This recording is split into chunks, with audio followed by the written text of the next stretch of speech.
آج کی دعا یہ ہے کہ مجھے نیک لوگوں میں شامل کر دیجئے۔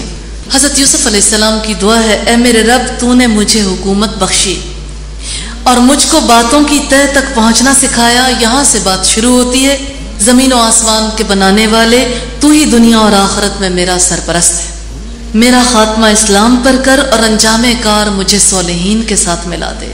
آج کی دعا دہرا لیتے ہیں، فاطر السماوات والارض انت ولی فی الدنیا والآخرہ توفنی مسلما والحقنی بالصالحین۔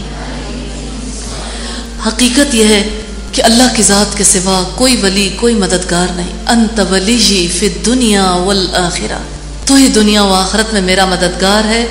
توفنی مسلما، تو مجھے مسلمان ہونے کی حالت میں وفات دینا، والحقنی بالصالحین، اور مجھے نیک لوگوں کے ساتھ ملا دینا، اس لیے کہ ان کی صحبت، ان کی دوستی، ان کے تعلق کی وجہ سے میرے اسلام کے راستے بھی کھلے رہیں گے۔